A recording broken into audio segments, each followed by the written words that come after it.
These aren't the stories your mother told you. No, these are the other stories.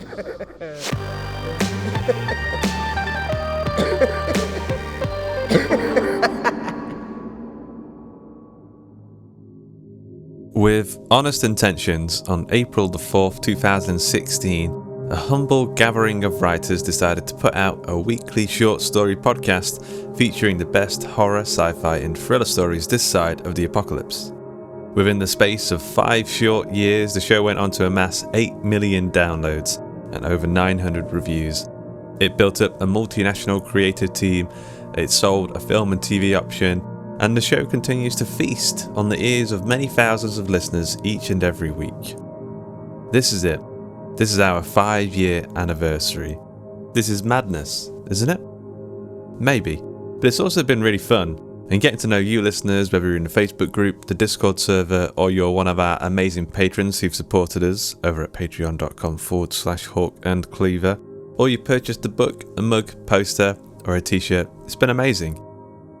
Which is why it saddens me to say, I have some news that you may not want to hear. The Other Stories is never gonna stop. It's just gonna keep going. When the world ends, there'll be irradiated cockroaches and this podcast, and that'll be it. Yeah, we have no plans of going anywhere, so thanks very much for listening, and thanks for continuing to listen into the future, the apocalypse and beyond. Anyway, a couple of big projects on the horizon. Pre-apocalypse, we've put together a new book, a best of collection that will feature 30 of the best stories we've run in the last 5 years. So if you want to get first dibs on that, head over to hawkandcleaver.com/best of. hawkandcleaver.com/best of. And you'll find a sign up form where we'll be revealing the amazing new cover illustrated by Pi Par very, very soon. We've put a lot of effort into the production of this thing, so we're really excited to get it out there. And secondly, Hawk and Cleaver have been in the podcast business for quite a while now. We started small with a zero budget, and we made tons of mistakes along the way, and we want to help other people not make those same mistakes. And so we're now offering some services. So whether you're looking to get into writing horror stories or you want to start podcasting, we can help. We're offering story critiques, and we can give you lessons on getting started with your own podcast if you're a beginner or if you're more advanced. If any of that sounds fun to you, head over to theotherstories.net/services. Once again, that's theotherstories.net/services. With those 2 items out of the way, I'm really happy to present today's story. As soon as we read it in the submissions pile, we knew that we had to pluck it out and present it as our 5-year anniversary episode. So without further ado, today's episode is Let the Iced One In, written by Kate M. Tyte and narrated by Alexandra Elroy.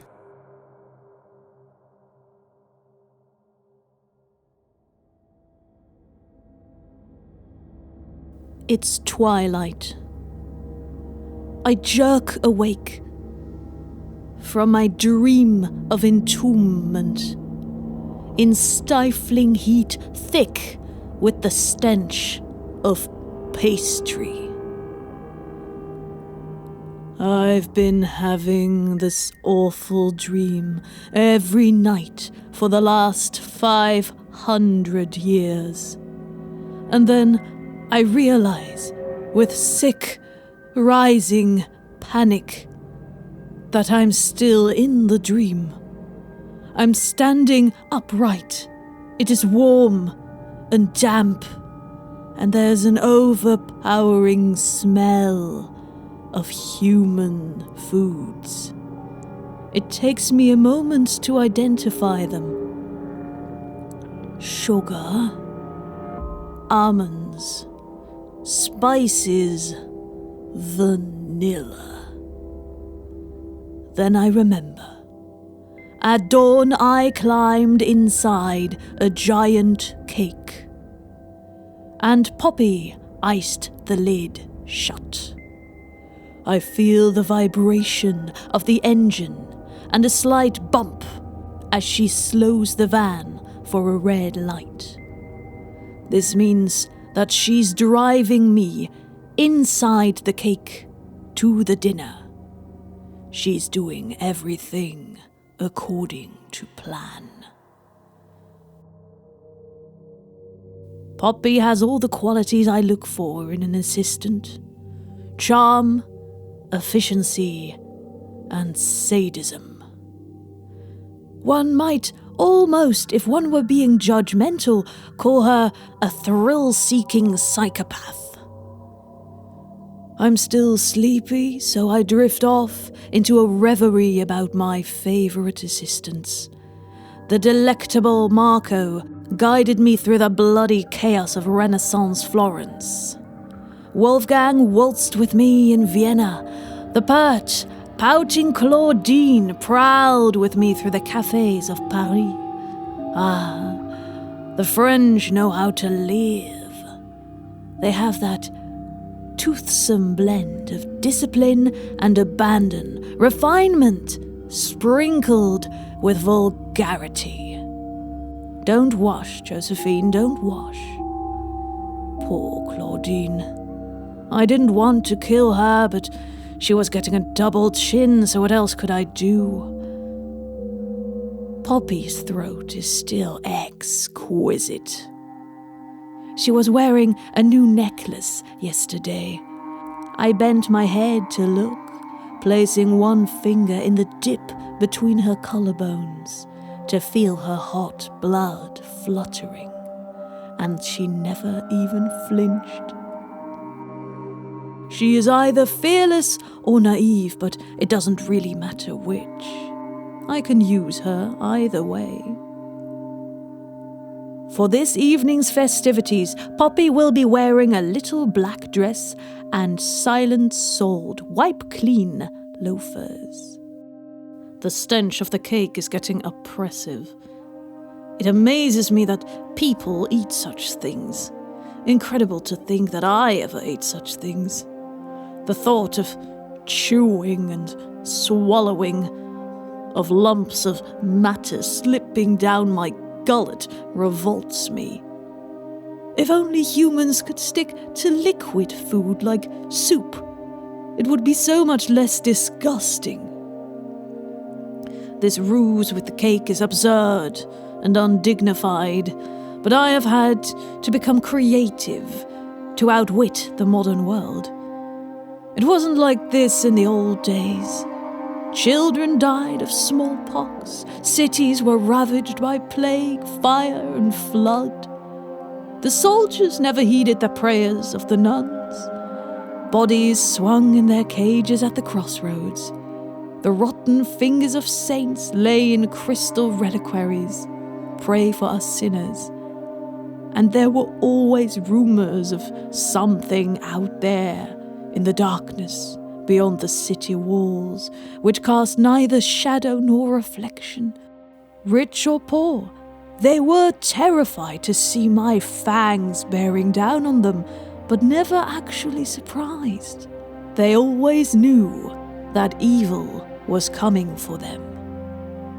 I used to leave the bloodless bodies where they fell. There were so many corpses strewn about that nobody paid much attention. I blame the Enlightenment for my present predicament.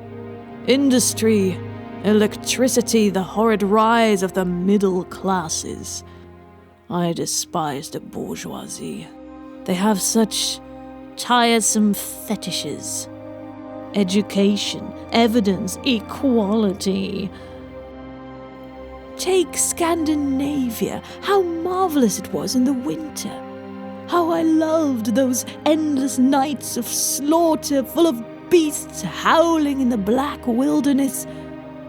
But Sweden is no place for me nowadays. They ride bicycles. There was a time when I could employ the arts of seduction.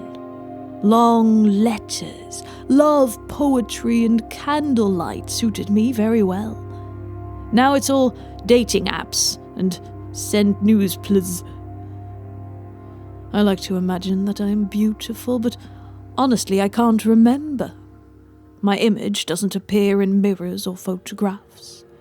Sometimes I toy with the idea of getting my portrait painted just to find out. I lost my hair long ago, but Poppy keeps me well supplied with wigs. They say that hair continues to grow after death, but that is not true. In those who are dead in the conventional sense, the skin shrinks to hug the contours of the skull more closely, so the hair appears longer. It's a phenomenon I have had plenty of opportunity to study. In the lean times, I have been forced to spend a great deal of time with corpses. It was during one of those long, hungry waits in a mausoleum that I first came up with this idea. It was a couple of 100 years ago, but I've been waiting for the perfect moment, so I have had plenty of time to plan it. Poppy had wanted to make the cake out of cardboard. Nobody's actually going to eat it, are they? She said. The baker had also questioned my choices. A pop-out cake, he said, must be low enough to allow the showgirl to step out gracefully in her high heels. You wouldn't want it to fall over and spoil the effect. But I was insistent. I wanted an enormous cake, the size of a small car fancily iced in pastel shades. I chose my outfit very carefully and dressed in suede, plum-coloured high heels such as Marie Antoinette wore to meet her fate. She stumbled to the scaffold and nervously mumbled sorry as she trod on the executioner's toes, so I was told. It was daylight at the time, so I wasn't able to watch the bloody spectacle, but I admired the late Queen's sense of occasion. It's getting late now. I can sense the darkness thickening and smell the hot blood of humans. Excitement is welling up in me. Poppy is talking to the caterers. They are wheeling in the cake, ready for my grand entrance. All doors are locked, Poppy murmurs. Are the windows barred? I ask. The curtains drawn? I needn't have worried. My lovely Poppy, a model of detail-oriented efficiency, has done the necessaries in her sensible, silent loafers.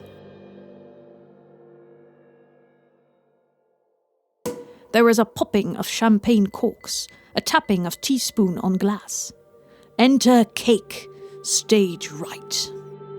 At Poppy's signal, a discreet finger click. Up I pop like a jack-in-the-box. Surprise! I soar over the cake in one bound. Happy returns to the Royal Society of Surgery, 500 years old today. The room erupts into laughter as I fling my arms around the Honourable President in my little sequined mini dress and my suede shoes all covered with icing. Dear Sir Henry, I say, doesn't this remind you of the Company of Barber Surgeons' first ever dinner back in 1520? Sir Henry laughed nervously. Can't you remember? I say, I can. At that famed dinner, I'm getting into my stride now, they served up an enormous pie. When the pie was opened, a dozen little doves flew out. I still dream about it every night. The heat, the darkness, the smell of the pastry. I needed to pee, and I had cramp in my legs, but when they whipped the crust off that pie, out I hopped with the other little girls, and we ran around the room squealing from terror. We were naked as the day we were born, apart from the silly little bird wings they tied on us, which got all crushed and bent. Mrs. Roberts said we had to be good girls and do what we were told, or bad things would happen. Well, I did what I was told, and bad things happened anyway. We were entertainment, you see. The room is hushed. Perhaps they don't believe me. I suppose that bit hasn't made it into the Society's archives. I look around at the dull, respectable, bespectacled faces of the surgeons with their grey hair and tired pouches under their eyes. Some of them are even women. Sun Tzu said that if you wait by the river long enough, the bodies of your enemies will float by. Well, I've waited 500 years for this. I have already outlived all the barber surgeons by hundreds of years. Isn't that revenge enough? I lick my lips. No. I am hungry, and I want my blood, and I want my ice-cold revenge. I am going to drink this president and all the other surgeons and their distinguished guests and their medical colleagues. When I bare my fangs and rip back the head of the Nobel Prize winner, Poppy showed me the seating plan so I know where it is, they run for the exits. One of them brandishes a little cake knife at me. A swipe of my talons finishes him off. Happy anniversary! I howl. I save the president for last. It's not until Sir Henry is surrounded by a mound of corpses that realization dawns on his educated, enlightened face. There is a rare quality to the fear of the bourgeoisie, an indignant, self-righteous bafflement. They have a look that says, "How could this happen to me? I have qualifications." Nobody expects vampires anymore. I enjoy the nasty shock they get when they realize that all their legislation and their codes of ethics won't save them. You wouldn't believe the difficulties medical ethics have caused me. Poor Sir Henry. He has just realized that he is not the center of the universe after all. God and the devil do battle on the face of the earth every night, and human souls are just the pawns in their game. Sir Henry is wondering whether there is time to pray. No, there is not. There will be no Damascus conversion for Sir Henry. When I have finished with my slaughter, I rise up into the air and float dreamily over the blood. There's no point now, my plum-coloured suede heels are already ruined. But it's a piece of theatre I enjoy, and Poppy has done so well, she deserves to see the full spectacle. Her face is shining with voyeuristic pleasure. "Who's next on the list?" she asked. I think things over for a moment. I have killed off all of the nation's finest medics in a single night. What sweet, delicious chaos there will be now. They tell me that the ice caps are melting. The forests are burning. Plague stalks the land once more. There will be war soon, I can smell it in the air. The Enlightenment is over. A new dark age is dawning. I will never have that awful dream again. I will never again be hungry. There are always barbarians at the threshold waiting to invade, I tell Poppy, and there's always a hand outstretched for its 30 pieces of silver, ready to unlock the gates. Make sure you give the caterers a very large tip, and start researching the national grid.